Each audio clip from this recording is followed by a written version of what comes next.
We're live in 3, 2.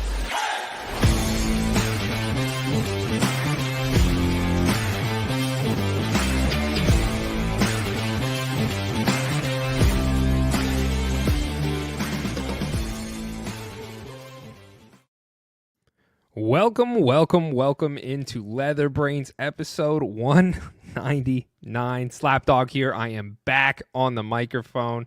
It's been a couple weeks. Yeah. And I'm joined by my very good friend, Alan Casanova Castro. Alan, I think what's happening here is we're all just taking turns missing episodes. Maybe for 200, we can all be together in unison and joy as one. I think because we are so in tune with the NFL, we all randomly are going on the IR to mimic what's happening. And I think that's the best thing we can do for our listeners is give them in podcast form what's happening on the field. And so they might be missing the point, but I'm happy we're following through on our execution as a team of randomly just people going on IR. So it's good to have you back off of IR. Thank you. It's great to be back. Admittedly, I could fall back onto IR. I have a lingering injury. However, it is good to be back. It is good to be back. And it is weird talking on a microphone because I haven't done it in the last few weeks, and I've been doing this for 199 episodes minus like maybe 3. So it is kind of odd to get back into it. But I'm excited to talk football with you here today. Before we do that, we need to give a shout out to our sponsor, the people who keep the lights on, and that's Erica's Healthy Pet. Guys, we've been saying this all season long, and we're going to continue to say this all season long. You need to go check out Erica's Healthy Pet for all of your pet's treats and other topical solution needs. They have cheesy bites, turkey, jerky, beef liver chews, sweet potato chips, so much more. And I'm going to tell you right now, if you use code LB20, you get 20% off the order. 20%. I mean, that's a great deal. As Scotty has said in prior episodes, it saved his dog's life. We got to also watch Scotty eat some of these dog treats on a prior episode, which was amazing. And if you go to Erica's Healthy Pet, you could eat the dog treats alongside with your dog. If you use code LB20, you'll get 20% off. So go check out Erica's Healthy Pet and use code LB20, 20% off. Let's talk football. Let's get into this thing. This is is week 9. Week 9 is in the books, which is it's sad because it means that the season is halfway over, and that it hurts my heart. It hurts most NFL fans' hearts.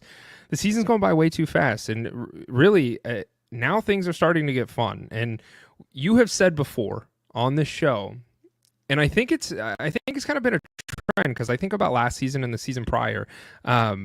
Things start off slow in the NFL. Like over the first couple weeks, things are slow. You're trying to figure out what's going on. And lo and behold, here we are, week 9, and things are, there's action. There's things going on. And obviously this has happened the last few weeks, but there's finally a lot of things that are going on here. So let's start with the Texans. I got to ask you, Alan. Yeah. Are the Texans still contenders? They've lost a lot of people. There've been a lot of injuries. CJ Stroud's play has been somewhat questionable at times. They are still 6-3, so are they still a Super Bowl team? Are they a potential Super Bowl contender? Yeah, I think you can copy and paste what I'm about to say to a lot of teams we might discuss, and injuries are certainly a problem. And I know as a fan, that's one of your first things to go to when your team sucks is you're like, well, everybody's dead. So how did you expect us to do? And I think for Stroud, especially for in his sophomore year as a quarterback in this league, to be down some of your top weapons and not have that continuity, Diggs going out for the year with an ACL, I think it just hurts. Like you obviously practice reps, you have a game plan, you try to have a vision for what the season's going to be. This is a learning curve for him. I don't think his play has been just like atrociously bad. I think he's had to do more and maybe press more than he would have. I mean, they're still 6-3. The AFC is kind of. I think most people thought it was going to be loaded. I think they're still contenders. I think they can still figure this out. They still have a solid defense. It's just going to take them some time to get back on track. So I think that's what they need to focus on, or what is it that we do well, and maybe we just run the ball for a while. There's certain teams that have to adjust to that, and I still think they are. I believe in CJ Stroud. I think what he showed in that year 1 is still largely viable. It's hard to overcome some of these injuries as the season goes on. And I think he's learning that the hard way, that sometimes you got to adjust. And, obviously the Diggs injury has that had happened weeks prior, but I want to talk about that for just a moment because Diggs was on a 1-year deal with the Texans, right? So what does that do for his career? I just want to have a conversation about this. Like, now it begs the question. Like, I mean, he's an aging wide receiver. I want to say he's in his early, what is he, 31? Let's look him up. Let's look him up live. 31's the guess. 30. He's 30 years old. When's his birthday? So okay, I didn't look that up. November 29th. So he's turning 31 he's here turning 31, very soon. So Yeah. I'm Johnny on spot. You're right.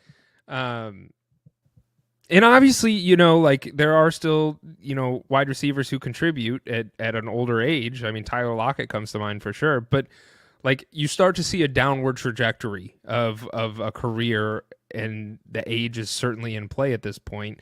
With him being on a 1-year deal, does he stay with the Texans? Do the Texans re-sign him? Does he just go try and find another 1-year deal? Does he call it quits after this? Like, what do you think that landscape looks like for him? If I'm in the Texans front office, what's probably more likely going to play out is that he's not with this team next year. I think this season's not going as obviously they anticipated, and like it's still salvageable. It's not like they're completely in the tank, but it's not going probably how they thought it was going to go. And I don't think bringing Diggs back solves this team's core problems or gets them to that next level. I think Diggs was going to be a nice addition with Tank Dell and Nico Collins and what they were bringing into the backfield. Like I think Diggs was supposed to complement that. I don't think Diggs was supposed to be the focus. On top of Diggs having this ACL injury and being on a 1-year deal, he's known to be kind of a locker room problem through and through. And so that's kind of been the label on him. So a team that's probably going to pick him up is a team that's a contender that can add him as a piece to the puzzle again. And so he's probably going to find himself on a pretty nice roster, but he's not probably going to get top dollar as he's coming off of this ACL injury. But it's not going to be with the Texans next year. I think the Texans, they have a good young nucleus, and they're going to have to start paying people here pretty soon. And the last thing you want to do is hitch yourself to an aging wide receiver. I think we've said it many times on this platform. Aging wide receivers are nice to have for a team that can afford it. And I don't know if the Texans really need him to do what they need to do. So I think, unfortunately, this is probably going to end his run as a Texan, and he'll find himself on some other competing team next year, and he won't even be able to play right away. So now you're looking at, if you're an NFL team, how do I add Diggs? And he's probably going to be a middle of the season kind of contributor. So now you're really behind it. And so for Diggs, it's poor timing. That's just shitty injury luck that he had on a year where, he was on a 1-year deal. So it sucks, but it's definitely not going to be with the Texans next year. Well, there's another person who's no longer with a team, and that's Dennis Allen, because the Saints suck so bad. He was fired just yesterday was the news. And I don't really know how I feel about that, because Dennis Allen was not a great head coach, I don't think. But you also look at the roster and what has transpired here. The Saints are in cap space hell, and the cap isn't real. We know that. We've talked about that. The cap is a myth. However, the Saints are feeling it, right? So they really are pretty hamstrung there. And then they faced a lot of injuries this season, and it hasn't looked great. And then you see what Derek Carr did to Olave, and which was brutal, absolutely brutal. Oh man, that's not the first time he's done that this year either. He's got a lot of wide receivers killed. He has. And then Michael Thomas, did you see that, where he kind of went over on X and was very verbal about his thoughts towards Derek Carr and how shitty of a quarterback he is? Yeah, that was brutal. If you're Derek Carr, that's a tough look. I think there were some other people that came out in support of what Michael Thomas was saying. And if you're Derek Carr, you're like, oh God. Also, Derek Carr got Dennis Allen fired twice now. And if you're Dennis Allen, you're like, what the fuck just happened? The same guy got me fired twice. I'm going to be honest. I totally misjudged what Derek Carr was going to be towards the Saints. I thought Derek Carr was going to be a helpful addition to this team because he can air it out. And I had high hopes. And that was probably like my AFC West rose-colored glasses I had on, because Carr would sometimes carve up the Chiefs and other AFC West teams. I'm like, oh, this guy's pretty good. But another thing that we want to note on Derek Carr is that he also passed his brother for most losses at this point. And if you go by seasons in a career, he now holds the record for most losses at this point in a career as well. And his brother, was it David, when he was with the Texans, has the record for seasons 1 through like 6 or 7. And now Derek Carr has all the other records for season 6 on for losses in a career. So the Carr family, while having 2 NFL quarterback sons, also they're like the antithesis of what the Manning brothers are. The Manning brothers are seen as the gold standards, and like the Carrs are like the underside of that coin, where it's like, are you going to be a Manning brother or are you going to be a Carr brother? And unfortunately right now for Derek Carr, he's taking it directly on the chin, and that team is in a world of hurt. They're going to have, if I'm a Saints fan, literally, we just talked about the Texans and like, oh, they do not need Diggs and where they're going to go.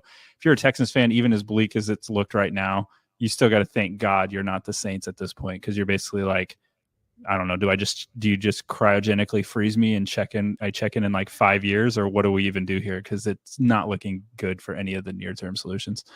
No, not at all. And I was never sold on Derek Carr. Even when he was at the Raiders, I was like, this guy is not that great. And when he went over to the Saints, everybody was like rejoiceful, and they're like, man, we have our guy. And I'm like, you have not a good quarterback, and now you're seeing it finally come to fruition. Yeah. And I was like, that was a boneheaded move. And I think at the time I want to say it was a 3-year deal that they did with Carr. And I'm just like, why you would lock yourself into that for 3 years, like, is mind boggling to me. So it is what it is. Yeah. And if you're a Saints fan, it's a 4-year deal. 4 years, yeah, even worse. They have him through 26 if they, don't want to eat some of that and over. They can't afford. But what's your alternative?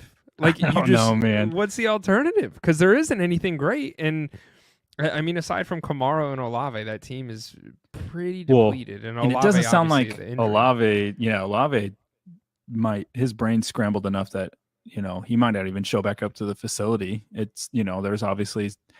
I don't think he's too happy about it either. I saw a tweet or post on X, and it was basically like, every time red zone cuts to the Saints game, Olave's on a stretcher. I was like, that sucks, but it's kind of true. Concussions. I think it was 6 or 7 concussions. No, it's not good at all. And it really makes me think about Tom Brady in one of his interviews or things he had said to the media. He was talking about how the game of football has changed and how like soft it's become. And, he had mentioned, he goes, there were throws that I wouldn't make because I didn't want to get my wide receiver killed. And that came to mind when I was, saw the Derek Carr and Olave thing. And I was like, no, he's right. And like, as much as we have padded and tried to protect, the NFL, the offense especially, so that way there's a good product on the field, like, you can't do that. You can't. Yeah. And you saw exactly what happened. So, also say the Saints in a really bad spot. They came out of this at the start of the season and were absolutely like, everybody's like, oh, the Saints are something for real. And then here we are in week 9, and we're saying, man, it sucks to be a Saints fan. It really sucks, because they had a good, who was the team they beat early in the season? I'm trying to remember. I don't know. I can't remember it off the top of my head. They had a good early season win, and you're like, all right, maybe the Saints are for real. Oh, they blew out the Cowboys, which in hindsight, you're like, yeah, all right. Yeah, it's fool's gold. So like, things are like really starting to shake out. Not great.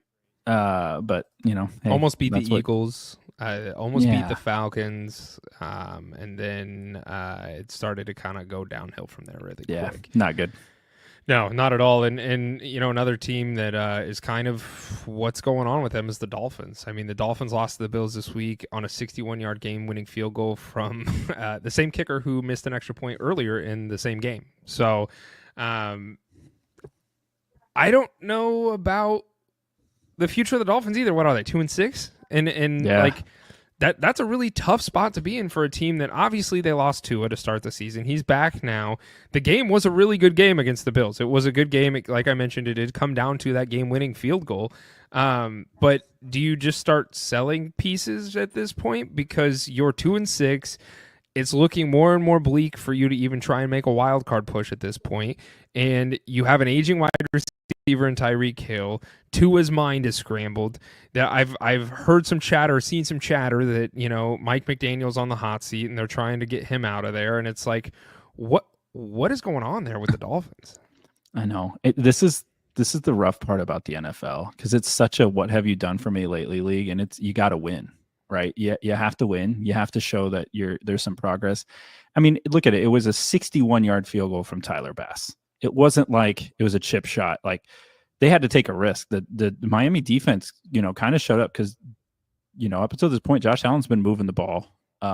They were doing what they could. And even Tua, he didn't play bad. I think he had like 4 incompletions the whole game with 2 touchdowns. It wasn't like he was a problem either. This is going to sound crazy, but even at 2-6, if I'm a Dolphins fan, I wouldn't panic. If I'm a Dolphins front office, don't panic. See how the rest of this year plays out, because the AFC in the middle is very soft. And if they can turn it on and go on a run here with this roster, I think they can turn around and get into the wild card and maybe get a win and sneak and build something for the next year. But I think you got to see this one through.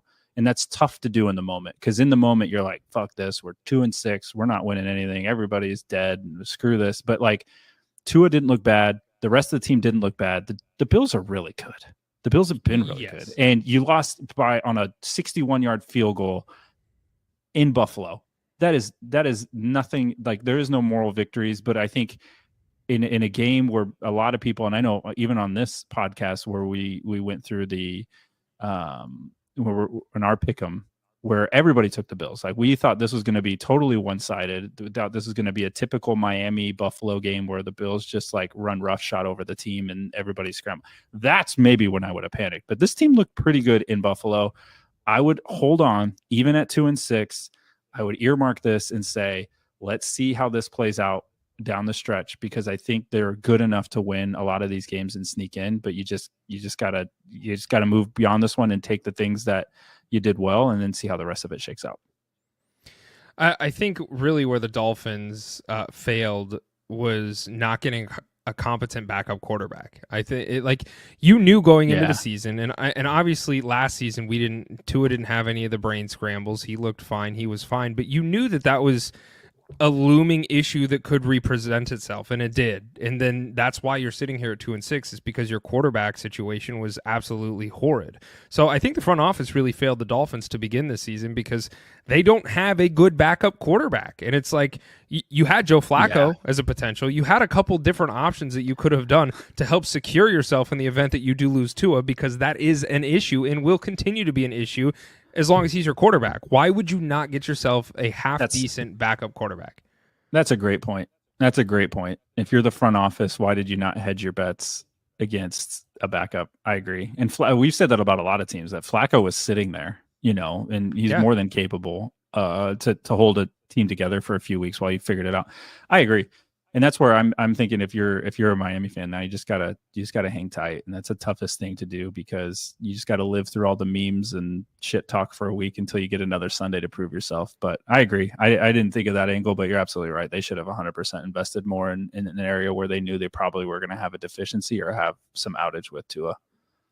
Yeah, and you want to talk about deficiencies? Let's talk about Matt Eberflus. Well, I mean, look. I'm a Cardinals fan, man. It was a good win. I'm happy that we got it. Sorry, MK. Hey. You know, I was very happy to see us.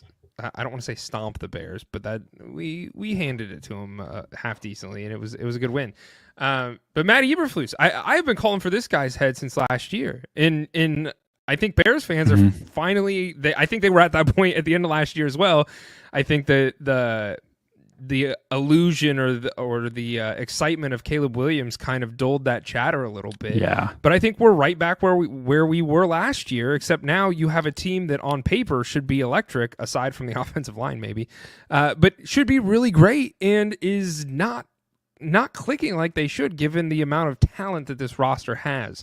I mean, it got to the point where DJ Moore walked off the field mid-play on a second down, and it was like, what is going on here, man?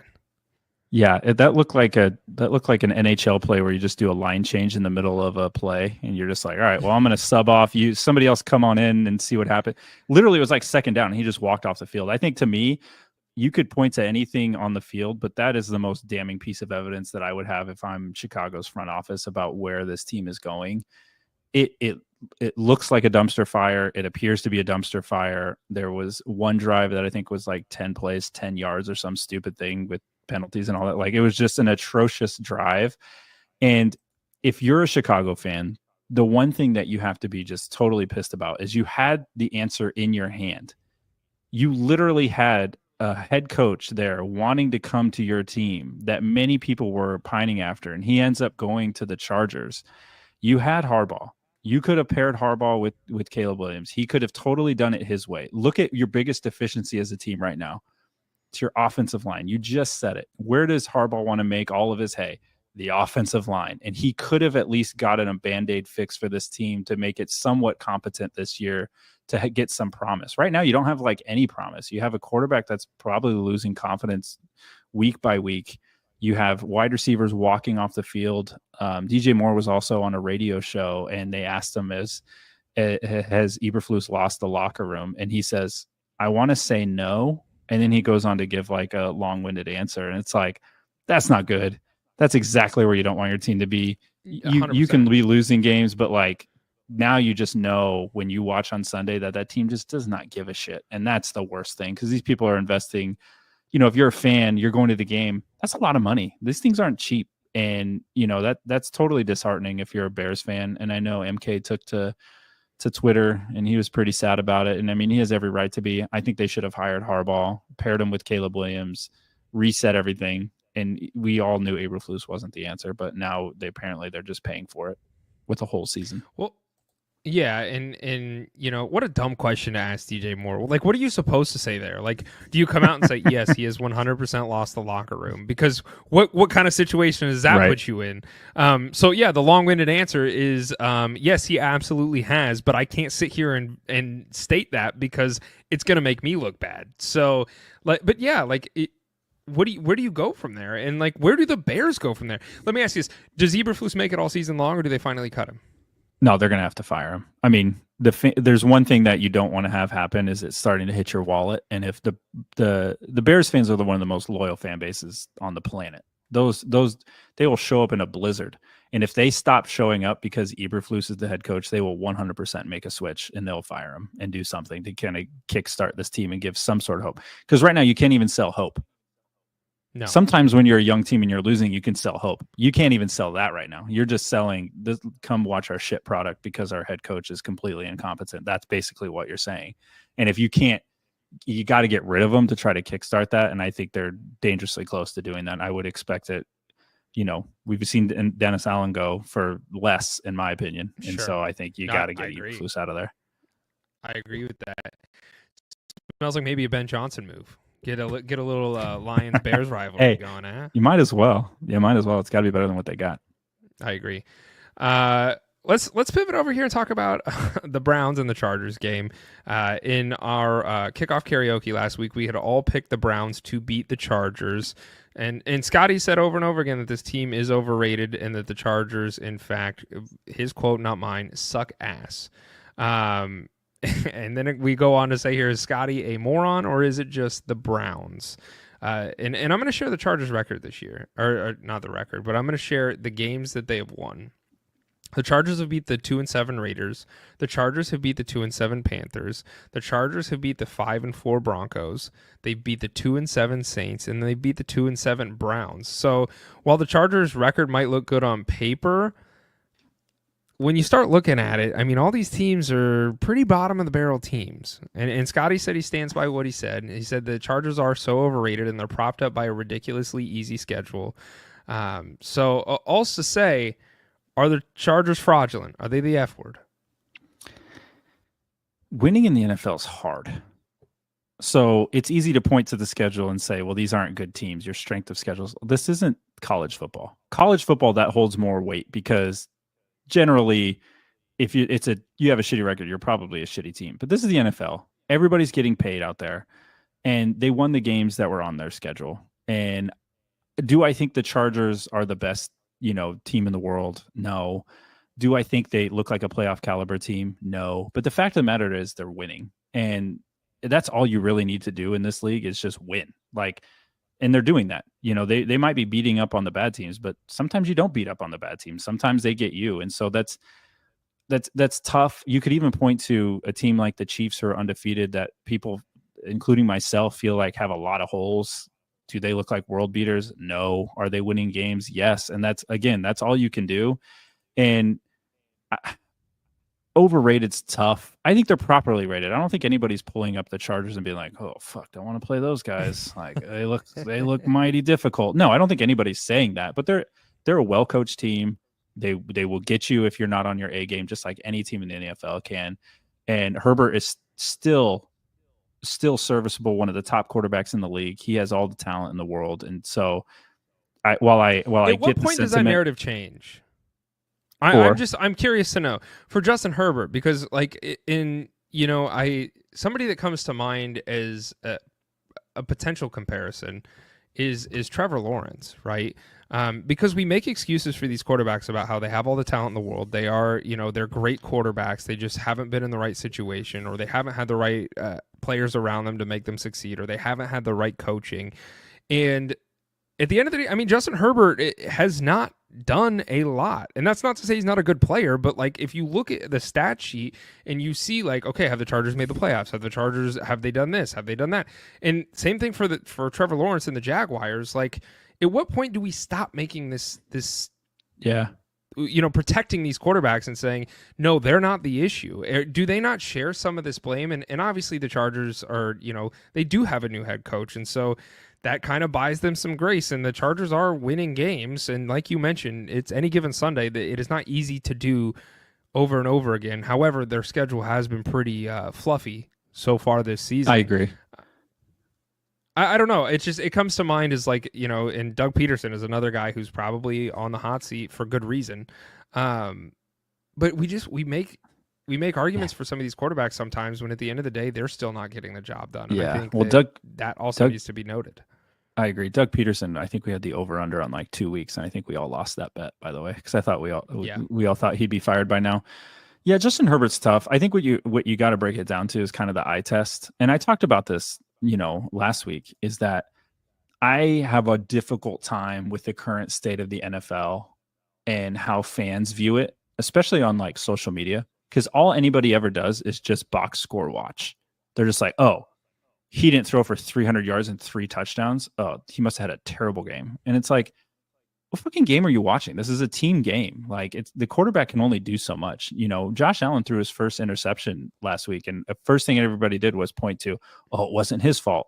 Yeah, that's how it happens sometimes. Sometimes you just have bad interception luck. Sometimes your wide receiver drops it. Interception, by the way. Yeah, I mean, it just fucking happens. But all anybody wants to do is just box score watch. And I think this is another good example, because if you're box score watching, no, I don't think Justin Herbert's numbers jump off the page at you and say like, oh my God, like this is the greatest guy we've ever seen. But I think if you watch the game and you look at what he can do on the field and what he's doing it with, he's making Quentin Johnson have 100-yard receiving games when all offseason we're like, should this guy just quit and go work at McDonald's? And now we're like, oh, okay, wait, he's having 100-yard games, and Ladd McConkey's, his number 2 now. And, that he's a rookie. And I think knowing what Harbaugh wants to do, and Scotty alluded to this, is like, he wants to run the ball. So some of that's also design of the system, and there's nothing you can do about that either. And I think the box score watching that we do as fans is certainly disingenuous to the whole process that these players go through, and that teams as a whole. And we're just looking for the box score. We're just looking for the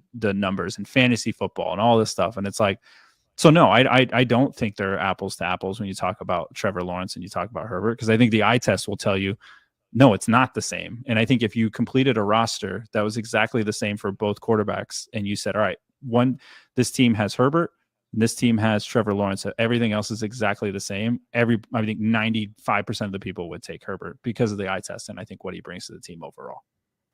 I agree with that. I don't like Trevor Lawrence. I think I've been quite vocal about Sarah Jessica Parker and how I don't think he's a great quarterback. And so, yeah, no, I agree. I would take Justin Herbert because of the eye test, but I think it just garnered conversation because I think that people are talking about that, and maybe should talk about that, as far as just like, let's delve into this a little bit more. And we're talking about quarterbacks that are what's going on with that. Let's talk about the Cowboys and Dak Prescott. Kirk O'Chains, baby. He made Dak look like an absolute buffoon. And Kirk, he finally had a good game against the team that is not the Buccaneers. He went 19 for 24, 222 yards, 3 touchdowns, and that's all with Drake London leaving the game early. Drake London should be fine. And I have to also say, Scotty and I have not got to link up via this podcast. I'm back on the Kyle Pitts train, which is I had said if Kyle Pitts puts up over 10 points consistently over a 4-week span, I'll get back on the train. He did for exactly 4 weeks, and then I think he put up 2 points this last week. So I'm still on the train. I will be a man and say that's what I said, and here we are. But Kyle Pitts barely snuck me on that train there before it left the station. So I have to give my kudos out to Scotty because it's Kyle Pitts no matter what. So enough said. But Kyle Pitts, baby. However, Dak Prescott, man, when you gotta just think about this is your Cooper sentiment, Rush right? out. That whole sentence right there encapsulates Dak's career. Yeah. That's it. I mean, that was it. Look, man, I mean, Jerry Jones has not, we've poked fun at him all season long, as we should. I don't like the Cowboys. I've been quite vocal about that, and how their all-in moves were, let's go get our old running back on the roster, and that's about it. They didn't do anything to help this team. Dak's injury, or he got injured, and Cooper Rush was the backup in this game, which is, I think, somewhat telling. And Scotty had written some notes here about when do we get to see Trey Lance, and we have been Trey Lance stands since the beginning of his career, and I think I think more than anything else, this is telling, in my opinion, of where Trey Lance stands as far as like his ability to be a quarterback in the NFL. If Cooper Rush is going to be the QB2, I don't think there is much hope that Trey Lance will ever be a viable quarterback. And I think that this is very telling of that. You know, when he was traded from the 49ers over to the Cowboys for a 5th round pick, I think the Cowboys were optimistic that they could mold him into something. And I think people were, giving Trey Lance some grace and saying, okay, he just didn't work out. They have Brock Purdy. They don't need him anymore. Let's get him off roster. But I think for the 49ers, they were like, let's sell him while we can. And I think that for him to go over to the Cowboys, and I'm not saying Cooper Rush is good because I don't think he's good at all, but I think that's just saying how bad Trey Lance probably is. Maybe. And we'll see, because when you have a sudden change in quarterback like that in game, you generally default to the guy that knows the offense the best. And I know Rush is probably getting the QB2 reps, but we'll see. Like, that's based on Dak being the starter, and not being able to move him out as the incumbent. I think if Dak is going to miss a significant amount of time, which it sounds like with this quote unquote hamstring, I don't know. Are they in tank mode? Maybe. But I think you got to give Trey a look. If I'm, the front office, if I'm a competent front office, you give Trey a look, because you got to see what you have. And they played him a lot in the preseason. We talked about that ad nauseum, how he was just getting all the reps and throwing a ton of footballs. I think at some point you have to see that, but I don't know what Jerry Jones is going to do. Jerry Jones is just forever chasing this ghost of Troy Aikman, being his quarterback and what he had. He's not going to get there with what he's doing right now. He keeps trying to harbor these random pieces of talent without looking at his team as a whole. I think he's wildly, just totally not even paid attention to certain aspects of the team. And yes, he has one wide receiver, but you need multiple. You need somebody with a good scheme. You need lots of skill position players. You can make more plays over the middle if you're a wide receiver. You can get more skill position guys in there that can do a lot more for you. And he's still trying to just build this team that he had the 90s. And I think that's just not coming back, man. And I don't know if Jerry can ever see that, but if you're a Dallas fan, that's extremely frustrating as well. Cause you're like, I don't think McCarthy's the answer. We talked about that last year. Like, McCarthy is just, he had one flash in the pan year, but it wasn't because of him. And here we are again with this Cowboys team talking about the same things. And, unfortunately, if you're a Dallas fan and you bought some nice jerseys that were Micah Parsons, I think you're nearing the end of those, because they're going to have to start making some serious roster decisions. And unfortunately, the casualties of these are some of your star players. McCarthy's on the hot seat. Is that fair to say? Oh, that thing is steaming. Okay. Steaming hot. All right. It's been 4 years since they lost 3 in a row, and McCarthy's square in the middle. Well, and then you mentioned Micah Parsons, who is slated to come back. He is likely to be back this upcoming week. What kind of impact do you think that has for the Cowboys, if any impact, at this point in the season? I don't know. I think you need to have I think if you're trying to win, you got to play him.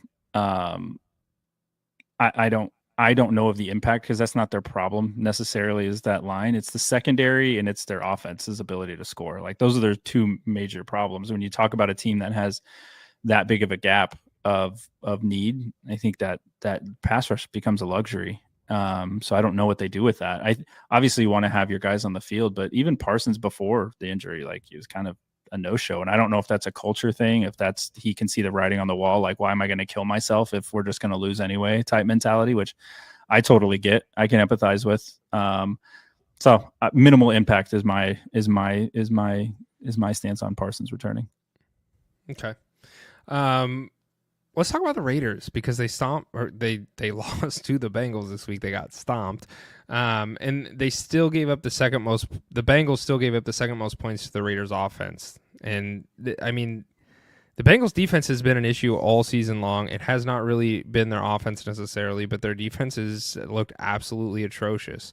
And there's going to be a lot of talk about the Bengals getting back on track. Their defense has played decent games against the following offenses that I'm about to read: the Patriots, the Panthers, the Giants, the Browns, and the Raiders. And if you look at all these teams, all of these teams were playing with backup quarterbacks. So Patriots were playing with Jacoby Brissett, the Panthers, Andy Dalton, the Giants, you Daniel Jones, so we'll put an asterisk there, Backup. as well as Deshaun Watson, so backup, and then the Raiders, who have 2 backup quarterbacks that they're just rotating all around trying to backups. figure out. Yeah. So, and then, you look at the rest of the Bengals schedule. They have the Chargers, Steelers, Cowboys, Titans, and the Browns again. So, like, the Bengals, and then they have the Broncos and the Steelers. So, like, offensively, or the teams that they're playing against, their defense, these teams aren't the worst off. Right. You know what I'm trying to say? Where, like, it's right. not, for the Bengals defense, it's not the hardest offense for them to try. It's manageable. Yeah, it's manageable. Correct. For their defense.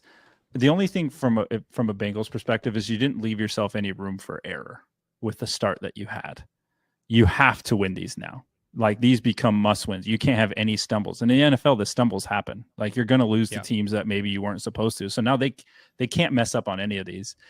And the Bengals problem, I think a lot of teams suffer from this, and I don't think Zach Taylor's a smart enough head coach to realize it, is that they just don't have a very complementary football team.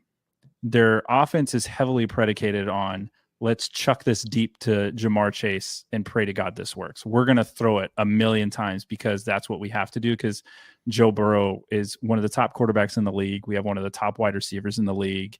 Our offense is built to do that. But then where that gets you in trouble is when that's your whole identity as a team, is throwing it. Sometimes you're getting to 3 and outs. You have quick turnarounds of possessions, and now you're putting your defense on the field even more than you want to.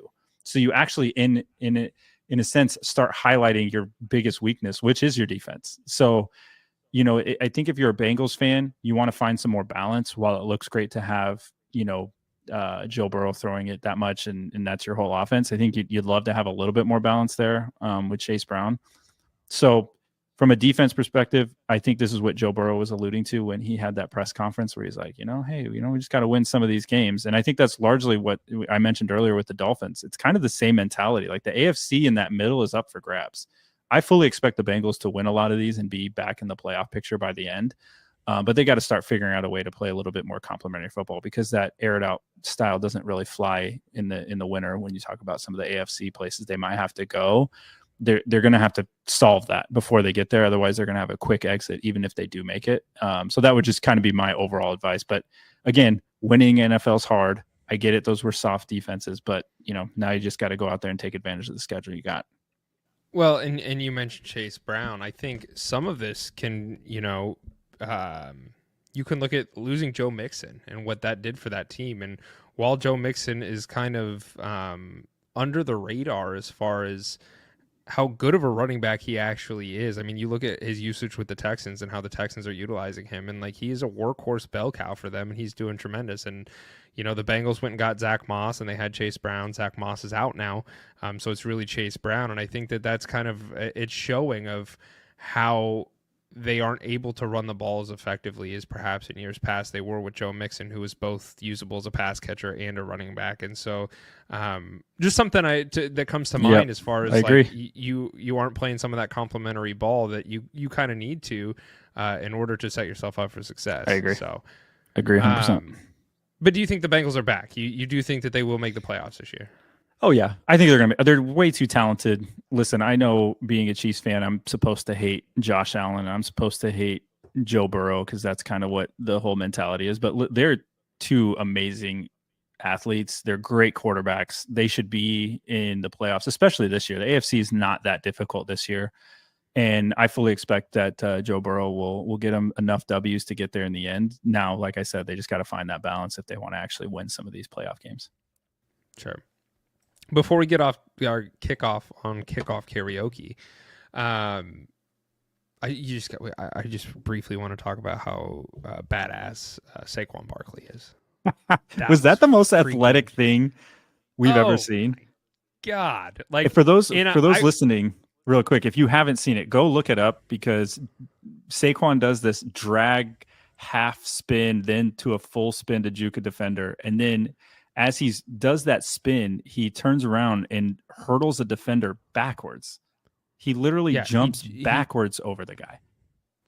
And I watched that and I go, well, that's play of the year. I was like, there is no doubt in my mind that is 100% the best play. And it was like a 15-yard gain or something like that, a 20-yard gain. And I watched that and I'm just like, oh no, that was the coolest play we're ever going to see all season long. So if you haven't seen it, 100% go check it out. But a couple things came to mind right after that. And I'm just like, the Giants let this man go.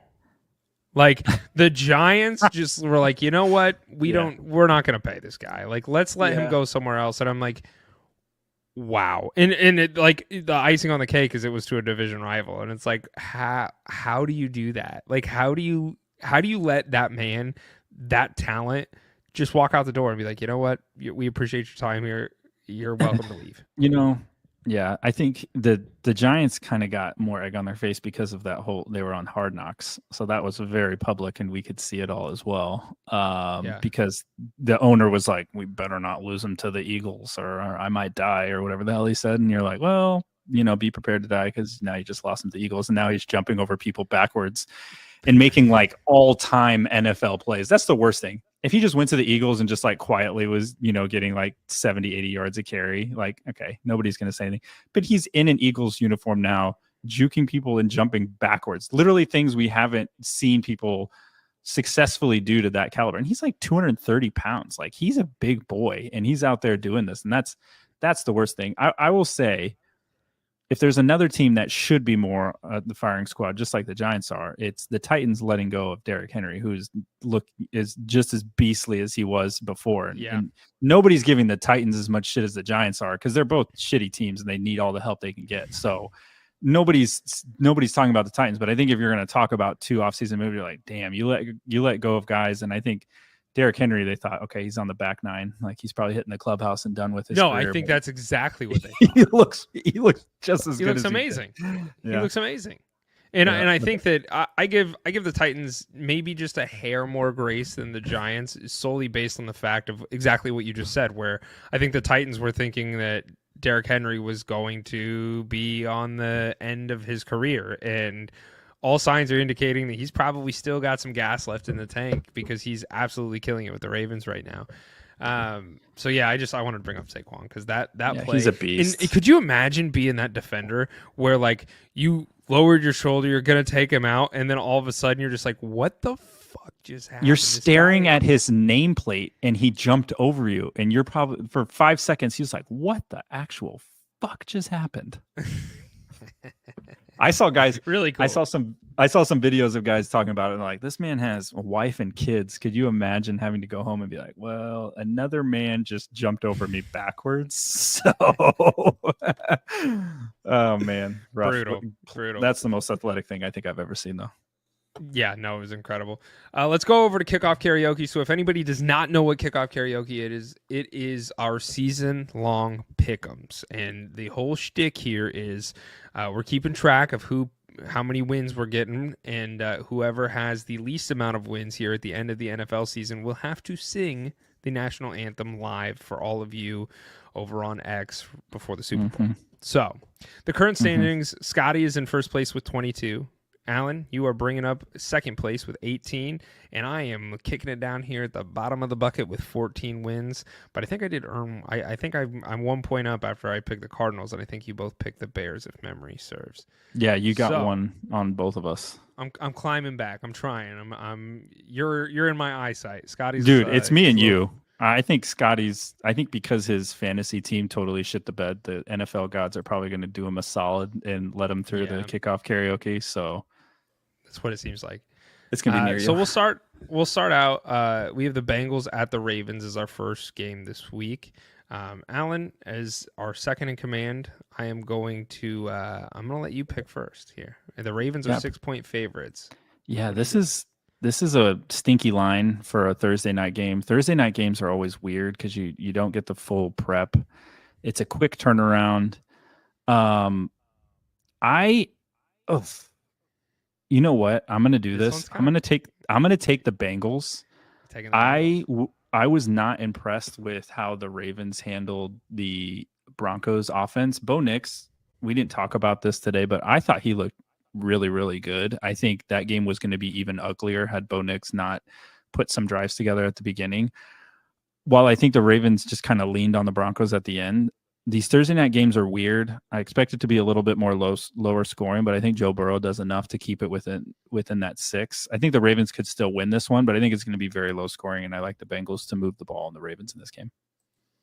I'm also going to take the Bengals. And for primarily the same things that you just stated. The Ravens are a great team. The Ravens are going to the playoffs. There's no doubt in my mind, but I think the Bengals are the only thing that concerns me is that defense. And I think if they can figure out a way to stop Lamar Jackson and more importantly, probably Derrick Henry, then I think that they're going to find some success. And I like the 6-point spread. I think even if the Bengals lose this game, I still think they could cover that spread. So I'm going to take the Bengals as well.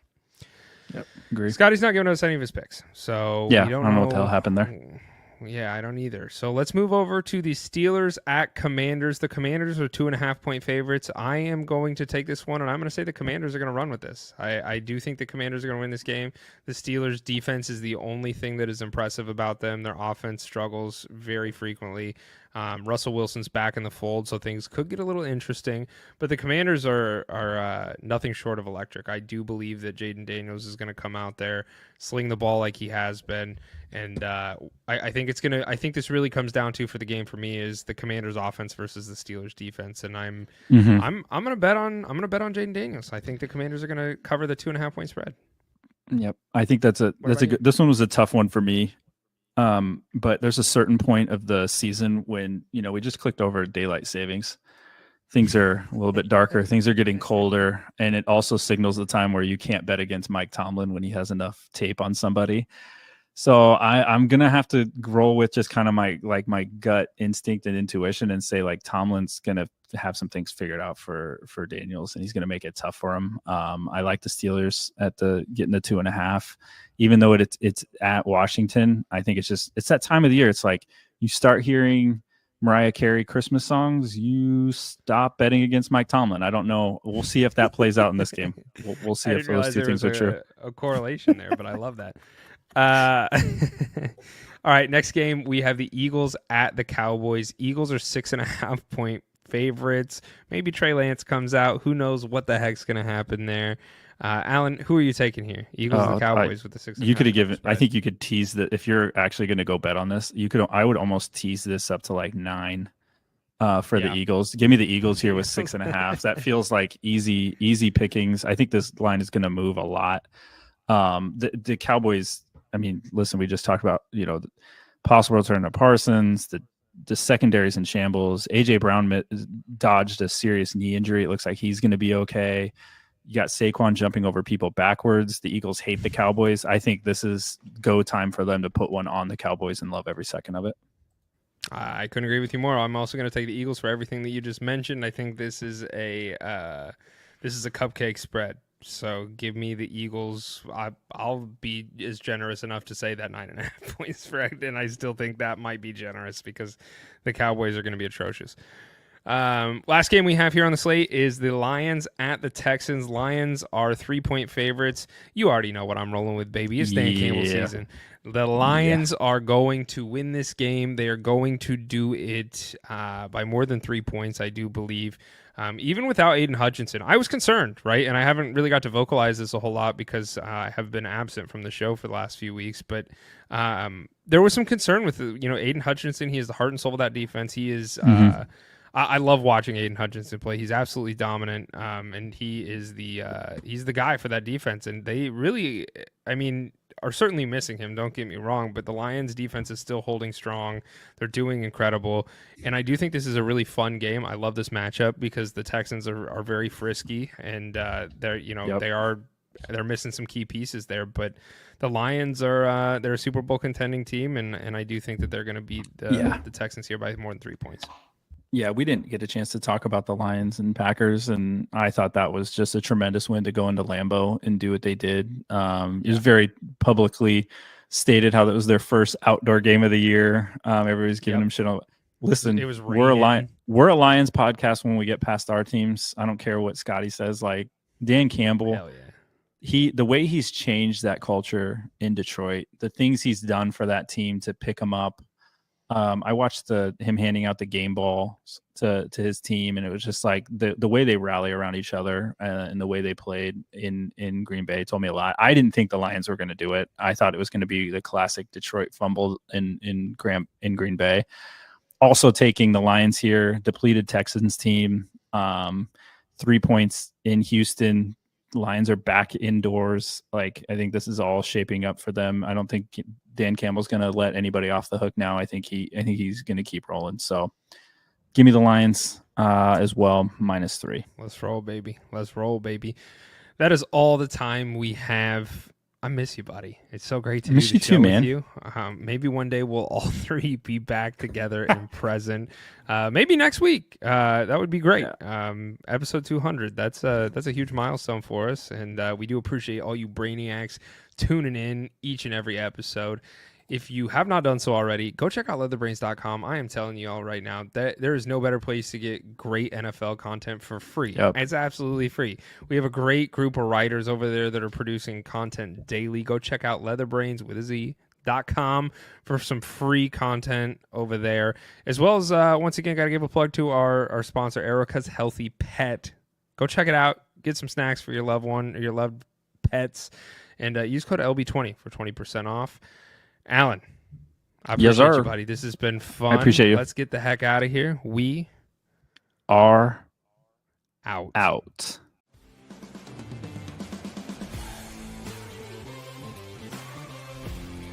If you enjoyed this episode, make sure you tune into our new releases every week on your favorite podcast app. Follow us on Twitter, Instagram, and Facebook, and check out LeatherBrainz.com for all of your fantasy football needs. And remember, Brainiacs, a championship should be more than a fantasy.